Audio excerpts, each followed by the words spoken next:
Welcome to the very first installment of a series I'd like to call So You Wanna.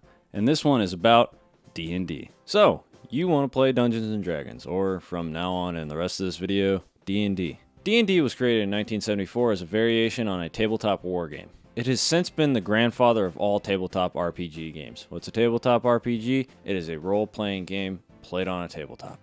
Very simple.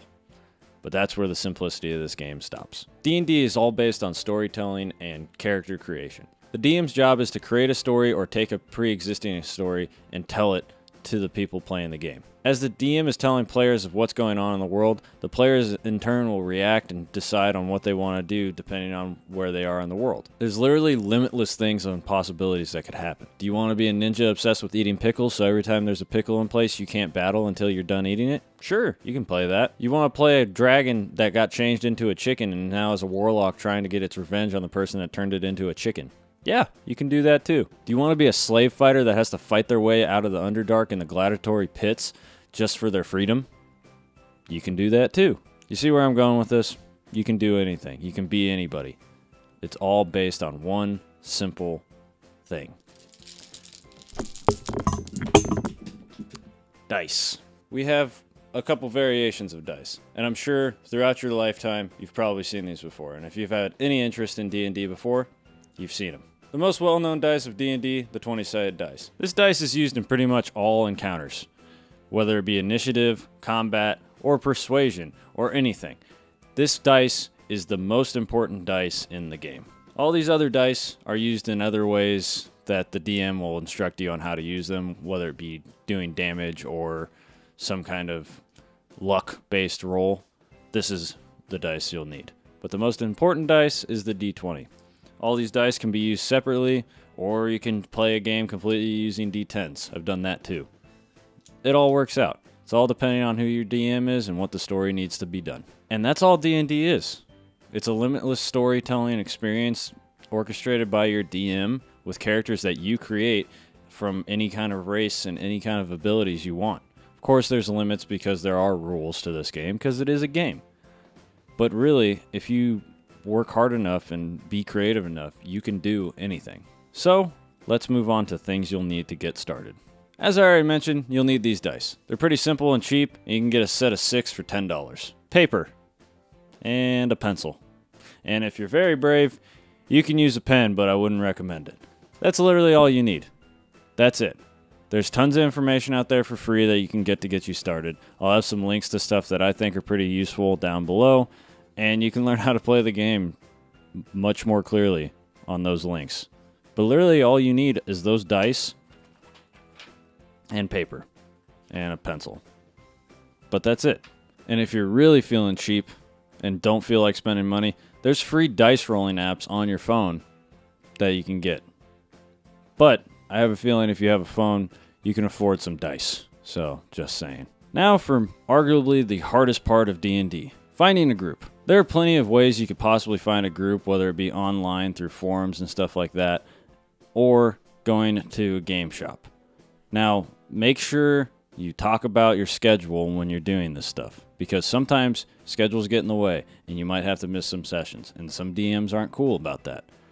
If you're lucky enough, you already have friends that play and you just don't know it because you've never asked. Like for me, example, I had a friend who used to play like 10 years ago and he was a DM. Lucky me.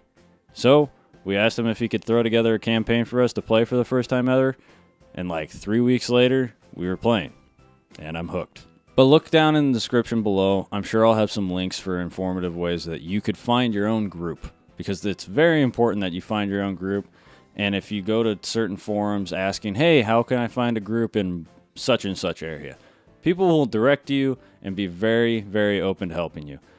From my short experience in the D&D community online, everyone is so welcoming, it is ridiculous. Like, there is no negativity. The salt that goes into online gamings has just been non-existent. No salt in the D&D world, and it's awesome, and I love it. So get started, get in that community. Now, for you overachievers out there are tons of extra things you can get to spruce up your D&D life.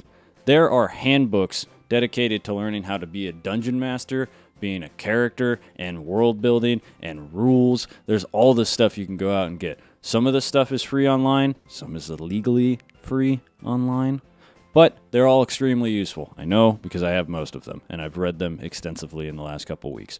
So those are some things you can get. Figures. Obviously, this is a Red Hood figure, not a D&D figure, but mine is still coming in the mail. I customized one on HeroForge.com, and it's awesome. I recommend you going there because it's very inexpensive for how cool you can make your things look. So what are figures? Figures represent your player character when they're in battle. So you have your map, which a DM will have out for you, and you can set your player character down and decide, where am I at? Where am I going to go? It makes decisions a lot easier and a lot more fun because you can really see what's going on. Speaking of maps, if you're really cool and want to help your DM out a lot, buy him a playmat. Just a square grid playmat, usually about 45, 48 inches long and 25 inches tall.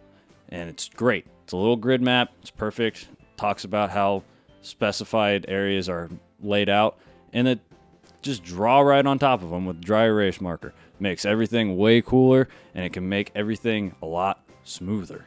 Very important for DMs to have that. If they don't, if yours doesn't, if you already have a DM and yours doesn't, or you find a group and your DM doesn't have one, buy him one, or her. Buy him or her one, and they will love you forever. Might help your character out in the world too. Pretty neat. Now I hope you wrote that stuff down. Not really though, because you can just rewind it and watch it again if you want to listen to me talk some more.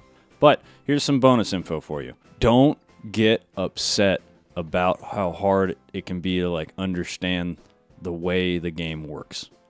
It's very simple once you get a grasp of it, but it's very intimidating when you just look, especially if you play as a warlock or some kind of spellcaster and you look at all these spell lists and all the different things they can do and all the magical items there are in the world and all the different species and races and creatures, and it's a lot to take in. Do not get me wrong. But once you get a grasp on it and you have a cool enough DM that helps you understand everything, you'll be fine, I promise. So just stick it out. Don't get intimidated by a lot of words.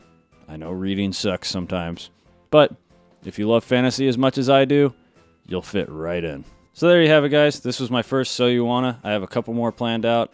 It's not taking the place of Let's Get Hyped. I'm going to be doing both, but I've been really into D&D, and getting hyped about a game that was invented in 1974, kind of tough. So I thought I'd do a little mini instructional video. All right. I'll see you guys next time.